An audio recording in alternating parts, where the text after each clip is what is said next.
हे everyone. तो as a CS मुझे क्या क्या क्वेश्चंस पूछे गए थे। एक इंटरव्यू जो मैंने दिया था एक मेट्रो सिटी में एक सीएस की फर्म थी जो कि कंपनी बन गई थी बाद में।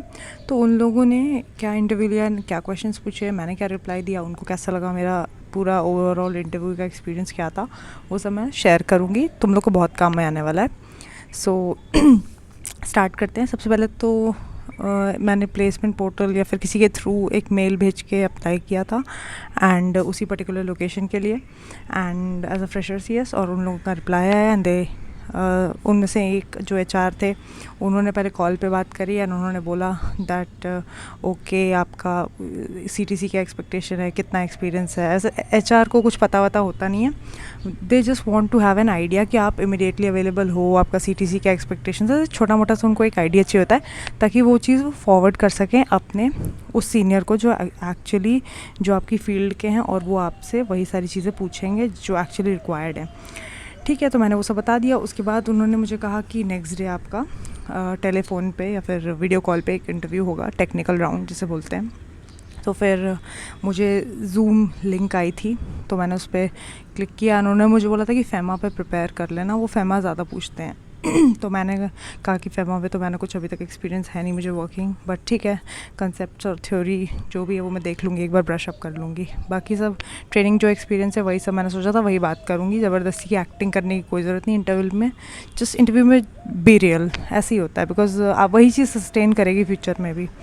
झूठ बोल के इंटरव्यू में पास हो गए बट फिर बाद में आप उसको कर नहीं पाओगे। कंपनी में जो भी काम है आपको दिया जाएगा क्योंकि आपने झूठ बोला होगा एंड उनकी एक्सपेक्टेशंस उस हिसाब से बन जाएंगी आपके लिए।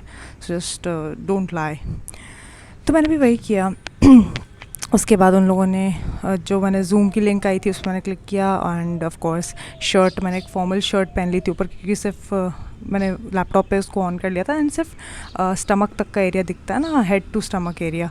तो मैंने एक शर्ट पहन ली थी so that I look formal, dark blue colour की, so that I look neat. And मैंने प्रॉपर एक पोनीटेल बनाई थी, बाल एकदम पीछे करके, कोई भी फेस पे बाल नहीं आने चाहिए, सो that I look absolutely neat and tidy. And face पे हल्का सा आप टचअप कर सकते हैं, कोई मेकअप करने की ज़रूरत नहीं, just you have to just look proper. मैंने नेवी ब्लू इसलिए चूज़ किया बिकॉज सीएस के लिए वही कलर रहता है एंड वाइट भी पहन सकते हो, कोई प्रॉब्लम नहीं है। फिर एक साइलेंट रूम में मैं जाके बैठ गई थी अपना लैपटॉप लेके and I just made sure कि लैपटॉप मेरा थर्डली चार्ज था और मैंने अपना फ़ोन का वाईफाई से कनेक्ट कर लिया बिकॉज लाइट बार बार जा रही थी तो फालतू में ब्रेक हो जाता इंटरव्यू। उन्होंने बोला 30 मिनट्स चलेगा। फिर जैसे ही वो जिनसे इंटरव्यू था वो एक सीनियर कंपनी सेक्रेटरी थे ऑलरेडी, उन्होंने फिर हमने एक दूसरे को ग्रीट किया, सिर्फ उनके साथ ही था और कोई नहीं था उस जूम मीटिंग में, सिर्फ मैं और वो थे एंड वो काफ़ी senior, I think he was 45 year old man and he was from Bangalore. फिर उन्होंने हाय हेलो किया and we just straight went to the point, मतलब कोई फालतू की बातें नहीं, कोई हंसना हंसाना नहीं। मुझे भी ये लगता है कि ज़्यादा इंटरव्यू में हंसना नहीं चाहिए, हैं ज़बरदस्ती के दांत वाँत मत दिखाओ because it doesn't look nice. आप फॉर्मली रहो, ज़्यादा पर्सनल होने की ज़रूरत नहीं है, ज़बरदस्ती की ओ हाउ आर यू डूइंग और फ्रैंक होने की ज़्यादा भी ज़रूरत नहीं है बिकॉज दे रियली जो इंटरव्यू ले रहे हैं उनके पास रियली टाइम नहीं है। पहली बात तो उनके पास बहुत सारे कैंडिडेट्स हैं and you just have to, आपके पास एक लिमिटेड 10-20 या 15 से 30 मिनट का टाइम होता है। Just give your best in that interview, हंसना हंसाना बाद में चलता रहेगा, ठीक है। तो मैंने अपने फ्रेंड्स पे फोकस करते हुए अब सारे आंसर्स दिए, जो भी क्वेश्चंस हैं, जैसे को मैंने लिस्ट बनाई हुई है। उन्होंने मुझसे पूछा गिव मी अ ब्रीफ। पहले उन्होंने अपने सामने मेरा रेज्यूमे खोल रखा था अपनी स्क्रीन में एक और साइड में, तो उन्होंने पूछा कि वो रीड करते जा रहे थे एंड पूछ रहे थे just give me a brief about your self. तो मैंने अपना बताया ग्रेजुएशन, देन क्या किया है मैंने एंड कब ख़त्म हुआ। मार्क्स से कुछ इतना बताने वाले कुछ होते नहीं, ग्रेजुएशन वाले जो भी है वो सब बता दिया। Nobody cares actually about the graduation. CS के बारे में बता दिया, ट्रेनिंग के बारे में बता दिया, कहाँ कहाँ की है। उसके बाद और कोई अगर परसुइंग कोर्स है वो सब बता दिया मैंने एंड ज़्यादा मैं फैमिली के ऊपर गई ही नहीं। मैंने बता दिया मैं यहाँ पे हूँ अभी बट इस लोकेशन को मैंने अप्लाई किया है and I would really like to work there. और उसका रीज़न भी बता दो, तुम लोग को भी अगर ऐसा कुछ रीज़न है तो तुम बता सकते हो, पर्सनल रीजंस या फिर प्रोफेशनल रीजंस, या फिर ये बोल सकते हो career growth opportunities for CS वहाँ पे ज़्यादा है मेट्रो सिटी में कंपेयर टू जो भी तुम्हारी सिटी, ऐसा बोल सकते हो तुम रीज़न। मैंने ये रीज़न दिया तो ही सेड या okay that makes sense, that's what he said. उसके बाद वो रीड करते जा रहे थे एंड फिर वो 2 मिनट के लिए साइलेंट हो गया बिकॉज वो रीड कर रहे थे मेरा रेज्यूमे। तो मैंने साइलेंस को फिल करने के लिए बोला, sir may I tell you about what was my work experience in the training, मैंने क्या क्या सीखा वहाँ पे, can I tell you that. पूरा इंग्लिश में ही चल रहा था। तो उन्होंने कहा या प्लीज़ गो अहेड। तो फिर मैंने अपनी ट्रेनिंग के बारे में बताया कि गवर्नमेंट कंपनी में मैंने काम किया है एंड PCS फॉर्म में मैंने काम किया है। तो मैंने उनको ये भी बोला कि ये एक एडवांटेज रहेगा बिकॉज आपकी जहाँ पे मैं अप्लाई कर रही हूँ, आपकी जो फॉर्म है, अब आप कंपनी हो गए बट पहले आप फर्म ही थे CSCS की, तो मैंने भी वहीं पे काम कर रखा है उसी टाइप की ऑर्गेनाइजेशन में, तो जो बहुत अच्छा ग्रास्प है हाउ दिस स्ट्रक्चर वर्क्स। तो मैंने उनको खुद ही बता दिया कि एक एडेड एडवांटेज होगा इन माई कैंडिडेचर। तो उनको वो चीज़ बहुत अच्छी लगी। फिर मैंने अपने एक्सपीरियंसेस बताया ऐसे ऐसे, तो वो खुश हो गए। फिर उन्होंने स्पेसिफिकली पूछा वाई दिस लोकेशन, बिकॉज ऐसे ही उनको पूछना होगा या फिर हो सकता है आपके एरिया से वो काफ़ी दूर हो वो जगह, इसलिए वो पूछ सकते हैं। तो मैंने बता दिया रीज़न, बिकॉज सिटी में ज़्यादा ग्रोथ नहीं है फॉर CA तो हर जगह रहते हैं, ऐसे करके मैंने बोल दिया। He liked it. फिर उन्होंने पूछा मेंबरशिप नंबर आपका आ चुका है। फिर मैंने कहा हाँ या नहीं, जो भी उसका आंसर होगा आपके लिए। ये भी आप बता सकते हो इन केस अगर आपका मेंबरशिप नंबर नहीं है, आप ये भी बोल सकते हो that I am just awaiting the result of my last group and apart from that all my legal formalities are cleared and you can also tell them that जो भी वाले formalities होती हैं MSOP, PED, CDLP वाले, those will be done soon and you can just give them a tentative time that within 1 to 2 months I will get my membership number, ऐसे बोल सकते हैं। provisionally तो और जल्दी मिल जाएगी। you can just tell them so that they know that you are ready to join immediately। फिर उन्होंने पूछा और कोई आपको एक्सपीरियंस है, तो ऐसा तो मुझे कुछ नहीं था, I was just a fresher, तो मैंने कुछ भी नहीं बोला। मैंने फिर उनको कहा कि ट्रेनिंग का ही मुझे बहुत थरो एक्सपीरियंस है, मुझे सब कुछ खुद काम मैंने सारे करे हुए हैं हेड टू टू। ऐसा नहीं है कि मुझे एक प्रोसेस दे दी गई, बस मैंने पूरी एंड टू एंड पूरी प्रोसेस करी हुई है, तो मुझे बहुत कुछ आता है ऐसे ऐसे। फिर ट्रेनिंग एक्सपीरियंस के बारे में बताया, उनको बहुत अच्छा लगा जान के। उसके बाद टेक्निकल क्वेश्चन स्टार्ट होने से पहले एक बात बताती हूँ। उन्होंने ये पूछा था दैट उन्होंने ये पूछा था कि what before starting the technical round just tell me what are the topics that you are thorough at, आपका बेस्ट इंटरेस्ट किस में है ये बता दो, तो मैं उससे स्टार्ट करूँ। उन्होंने ये बोला, तो मैंने कहा कॉर्पोरेट एंड सेक्रेटेरियल मैटर्स, जो कंपनी सेक्रेटरी के ऑर्डिनरी फंक्शंस होते हैं वो सारे मुझे काफ़ी अच्छे से आते हैं। प्रैक्टिकली उसमें मैंने काम किया है बिकॉज लिस्टेड कंपनी में अभी नहीं किया, तो उसके इतना आइडिया नहीं है, XBRL का इतना आइडिया नहीं है, ऐसे मैंने क्लियरली एकदम बता दिया। तो मैंने कहा कंपनीज एक्ट बहुत थरो है मेरा एंड ऑल दैट। तो उन्होंने कहा कि वेरी नाइस। फिर उन्होंने टेक्निकल क्वेश्चन स्टार्ट करे। तो फिर उन्होंने पूछा that have you ever conducted a EGM और अ बोर्ड मीटिंग। तो मैं तो बहुत ही खुश हो गई सुन के। मैंने कहा yes sir, tons, multiple of number of times, all the time. Board meetings तो बहुत ज़्यादा प्रिपेयर किए हैं, उसके पेपर से लेके पूरा फॉर्म फाइलिंग ROC से सब कुछ किया है, मिनट्स भी बनाए हैं, एक्सेल पे भी मिनट्स ट्रैकर हम बनाते हैं, ऐसे करके मैंने उनको बताया कि मैंने ट्रेनिंग में क्या क्या सीखा। फिर उन्होंने प्रोसेस तो नहीं पूछी थी, उन्होंने बस इतना ही पूछा था। उसके बाद EGM का पूछ रहे थे, तो मैंने कहा हाँ सर EGM भी I did conducted multiple number of times and फिर मैंने अपनी तरफ से बता दिया that where I was working we had multiple rights and bonus issue, so for that reason EGM was required। so ऐसे करके मैंने उनको एक एग्जांपल भी दी थी कि प्रैक्टिकली मुझे ये भी आता है इनडायरेक्टली। तो वो बहुत खुश हो गए थे कि ओह नाइस, उन्होंने राइट्स इशू भी हैंडल किया। मैंने कहा हाँ बहुत बार हैंडल किया राइट्स इशू, एंड उसका रेशियोज़ निकालने में लोगों को डर लगता है, बट उसमें डरने की बात नहीं है रेशियो निकालने में। उसके बाद उन्होंने पूछा दैट अगर हमारे क्लाइंट बोलेंगे that we want to urgently appoint a director, so what will the entire process for that, ये काम अगर असाइनमेंट आपको दे दिया आप क्या करोगे। तो मैंने कहा तो बहुत ही आसान सी चीज़ है सर। पहले तो मैंने उनको पूरी प्रोसेस बता दी थी इसके लिए, एंड उन्होंने मुझे बोला wow that is really thorough, and he said wow very nice. तो मैं वो प्रोसेस तुम लोग के साथ भी शेयर करती जो मैंने बताई थी।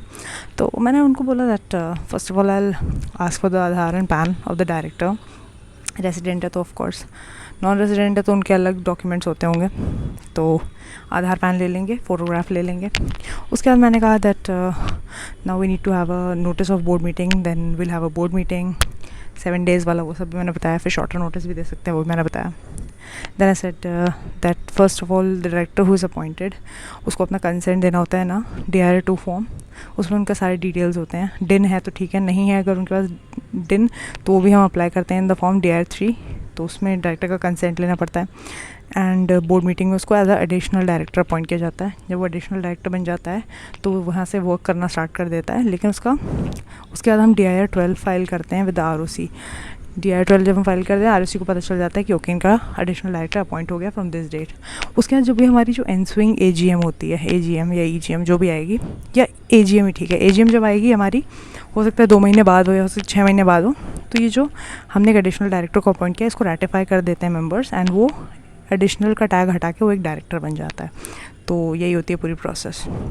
तो मैंने उनको बताया था and he was very happy that मुझे काफ़ी पॉइंट बाय पॉइंट डिटेल्स पता थी, इंटरनल डिटेल्स मुझे पता थी, बिकॉज मैंने कई बार अपॉइंट किया है डायरेक्टर्स को, CFO CS को भी मैंने अपॉइंट किया है अपने फर्म में, ठीक है। उसके बाद उन्होंने नेक्स्ट क्वेश्चन पूछा था, how will you conduct AGM। तो उसका भी मैंने बताया 21 days clear notice, excluding these 2 days sending the notice, and जिस दिन AGM है उसको एक्सक्लूड करते हैं। फिर मैंने बताया कोरम के बारे में, और उन्होंने प्राइवेट कंपनी के लिए स्पेसिफिक पूछा था, तो उसमें कोई प्रॉब्लम नहीं है। तब मैंने कहा कि पेपर्स भी हमें प्रिपेयर करने होते हैं, उसके एक्सप्लेनेटरी स्टेटमेंट, अगर कोई ऑर्डिनरी या स्पेशल रेजोल्यूशन पास होगा, anything like that, accordingly papers prepare कर लेते हैं हम। फिर अगर आप लिस्टेड कंपनी है तो आपको बहुत सारी चीज़ें इंटीमेट करनी होती हैं स्टॉक एक्सचेंज को, before the AGM, after the AGM। तो प्राइवेट कंपनी ऐसा कुछ नहीं करना उसमें, तो मैंने इनको ऐसे करके बताया पूरा। फिर उन्होंने पूछा that board meeting how will you conduct it virtually. तो मैंने उनको पहले इससे स्टार्ट किया बताते हुए कि सर वर्चुअली बोर्ड मीटिंग या कोई भी मीटिंग को करना आई थिंक आज के टाइम में ये बेस्ट चीज़ है, बिकॉज टाइम कॉस्ट सब कुछ सेव होता है एक डायरेक्टर का और पूरी कंपनी का। एंड फिर मैंने कहा कि हम जब नोटिस देंगे तो उसी में हम मेंशन कर देंगे वर्चुअली होगा, लिंक होगी, ऐसे करके। फिर देन आई सेड SS1 को हमें फॉलो करना होगा थरली, उसमें पूरा दिया हुआ है कि किस तरह से करना होता है वर्चुअली बोर्ड मीटिंग को। SS1 को फॉलो करेंगे। फिर मैंने कहा कि एनीवे रजिस्टर्ड ऑफिस में तो कंपनी सेक्रेटरी को रहना ही पड़ता है, बिकॉज वो बोर्ड पेपर्स वहाँ पे पेयर करके रखता है। तो he was very impressed by that question answer as well. Next question he asked me was, जैसे अगर वर्चुअल बोर्ड मीटिंग कर ली तो do we need to record, we need to have that video कि ये बोर्ड मीटिंग हुई थी और इसकी स्क्रीन रिकॉर्डिंग है पूरी, या फिर ये पूरी रिकॉर्डिंग है जो जैसे जूम के थ्रू अगर 4 डायरेक्टर्स सब मिले तो उनका क्या हमें वीडियो रिकॉर्ड करने की ज़रूरत है। तो मैंने कहा कि हमने तो ऐसा कभी नहीं किया है, एंड अगर आपने वीडियो रिकॉर्ड भी कर लिया है तो that doesn't count at all, because law में क्लियरली लिखा है आपको प्रॉपर पेपर में मिनट्स, पेपर क्या मतलब फिजिकली इलेक्ट्रॉनिकली आपको मिनट्स में एक रिटन रिकॉर्ड होना चाहिए। तो वीडियो से कोई फ़र्क नहीं पड़ता, एविडेंशियल वैल्यू वीडियो की तो कोई नहीं है, it's all about the paper work that you prepare. तो he was again very impressed, ठीक है। तो ये सब हो गए थे। उसके बाद उन्होंने बोला that your secretarial and companies act is really strong, that's very impressive. So I said yes sir, thank you sir. फिर उन्होंने पूछा what is FEMA, do you have know anything about FEMA, any idea. So I said I am conceptually aware, but I don't know, I have not worked in FEMA yet, but I would really much like to experience that area as well. फिर उन्होंने पूछा capital current account transactions क्या होते हैं। फिर मैंने उसको कुछ तो आंसर दिया था ये, बट वो थोड़ा सा हॉच पॉच सा आंसर हो गया था, तो वो थोड़ा सा हंसने लगे। उन्होंने कहा oh it's okay I got it. ये मैंने कहा yes I don't have much grasp on it but I know some things. तो it was like okay no issues. उन्होंने कहा XBRL का एक्सपीरियंस है। आई सेड नो, हमारे क्लाइंट्स ऐसे कोई थे नहीं जिनको XBRL की ज़रूरत हो। और मैंने कहा अगर थे भी हमारे क्लाइंट्स, जब मैं ट्रेनिंग कर रही थी तो XBRL वाला ना CA करता है काम, तो हम तो मोस्टली CS वाले ही काम देखते थे। तो मैंने कहा वो हमारे को नहीं मिला करने को। उसके बाद उन्होंने बोला that okay did you do your homework, let me check. And उन्होंने अपनी ऑर्गेनाइजेशन का नाम लिया। उन्होंने बोला कि tell me something about my own organisation. So I was little blunt about it. मुझे ज़्यादा श्योरिटी नहीं थी बिकॉज एक्चुअली मैंने सर्च नहीं किया था, मैंने सिर्फ लोकेशन सर्च करी थी उसकी एग्जैक्टली कहाँ पड़ रहा है ऑफिस। तो मैंने उनको बोला कि ठीक है your group of CSES and you provide professional services and you also have foreign clients. Because वो मुझे याद है मैंने एक बार देखा था उसको, कहीं तो देखा था इनके वेबसाइट पे जाके, कहीं तो देखा। तो इट वाज लाइक हाँ ओके। फिर वो खुद ही एक्सप्लेन करने लग गए उनका क्या क्या काम है एंड ऑल दैट। फिर उन्होंने ऑफकोर्स घूम फिर के फाइनली CTC पे तो बात आ ही जाती है। तो मेरे जो एक्सपेक्टेशंस थे मैंने वो बता दिए उनको। फिर उन्होंने कहा कि ओके इतना क्यों आप मांग रहे हो, इतना क्यों पूछ रहे हो। मैंने कहा sir as a CS fresher एक तो इतनी मेहनत करके यहाँ तक हम पहुँचते हैं, उसके बाद भी you expect us to settle for 30,000 a month, 35,000 a month, that doesn't seem fair at all. इतना पढ़ाई करने के बाद इतना कम मिले तो बीकॉम वालों को भी मिलता है, ऐसे मैंने बोला. देन आई सेड ऑल्सो कि मेट्रो सिटी में रहेंगे आके अपना सिटी छोड़ के, तो बहुत सारे एक्सपेंसेस होते हैं, पीजी हॉस्टल के expenses, food expenses, travelling expenses. तो मैंने कहा सर वो सब मीट होना चाहिए एंड कुछ बचना भी चाहिए, घर वालों से कब तक मांगेंगे, ऐसे करके मैंने बोला. तो he was laughing. He sir हाँ बिल्कुल सही बात है. फिर उन्होंने फिर से पूछा कि that are you willing to negotiate at all, या फिर तुम्हारा फिक्स्ड है. मैंने कहा नहीं फिक्स्ड नहीं है, if it is worth it I may think about it, ऐसे करके मैंने बोल दिया. तो इसे ओके. फिर उन्होंने बोला ओके आई लाइक्ड इट. फिर उन्होंने बोला that do you have any questions for me. तो मैंने कहा okay what about the working hours and days and the type of work from home या ऑफिस, ऐसे मैंने पूछा. तो he said very clearly, he said that working hours तो 9:30 to 6 है, बट काम जल्दी ख़त्म हो जाए तो जल्दी जा सकते हैं. ऑफिस से ही काम होगा, वर्क फ्रॉम होम का कोई स्कोप नहीं है. और उन्होंने कहा सैटरडे तक काम रहेगा, मंडे टू सैटरडे. ज़्यादा काम है, संडे भी होगा. मैंने कहा हाँ, मैं मन में समझ गई थी कि हाँ भाई इन सब के यहाँ वैसे ही रहता है प्राइवेट वालों के यहाँ. फिर टाइप ऑफ वर्क तो उन्होंने वही सब बताया कि जो भी एक फर्म में काम होता है. मैंने कहा हाँ वो तो मुझे एक्सपीरियंस है बस. तो यही था मेरा एक्सपीरियंस. उन्होंने फिर एंड में ये बोला that okay I will forward my, वो पूरा नोट करते जा रहे थे उनको जो अच्छा लगा है ना, या उनको जो भी मेरा अप्रेजल था मेरे बारे में इंटरव्यू के टाइम पे, उन्होंने जो भी चीज़ें नोट करी वो सब एक जगह नोट करी. एंड उन्होंने कहा कि that I will forward this to my director, जो उनके एंटिटी के डायरेक्टर हैं. उन्होंने कहा कि लास्ट फाइनल राउंड वो लेंगे, और उन्होंने कहा कि 5-6 और हैं कैंडिडेट्स, और उनमें से शायद 2 या 3 सेलेक्ट हों जो जिनका डायरेक्टर इंटरव्यू लेगा. तो मैंने कहा no issues sir, just let me know. उन्होंने कहा हाँ अभी विल लेट यू नो, अगर आपका होता है तो आपका फाइनल होगा डायरेक्टर के साथ. उस फिर डायरेक्टर के साथ ही नेगोशिएट करना होता है सैलरी वगैरह. टेक्निकल राउंड का तो रिज़ल्ट वो देते हैं उनको. तो बस यही मेरा एक्सपीरियंस था एंड आई होप तुम लोग को मज़ा आया हो सुन के. एक्चुअली मेरे पास और भी बहुत सारे एक्सपीरियंसेस हैं. मैंने एयरफोर्स का SSB भी दिया है, उसका एक्सपीरियंस के बारे में भी एक दिन शेयर करूँगी, तुम लोग को मज़ा आ जाएगा सुन के. That was mind blowing. और मेरा एक एक्सपीरियंस है RBI में मेरा इंटरव्यू हुआ था एक बार, उसका भी एक्सपीरियंस है मेरे पास, तो मैं उसके बारे में भी शेयर करूँगी. सो वो स्टोरी बहुत इंटरेस्टिंग है, बहुत कुछ सीखने को मिला मुझे, तुम लोग को भी मिलेगा. So make sure to be there. And video पसंद आया तो लाइक शेयर सब्सक्राइब कर देना. Thank you so much.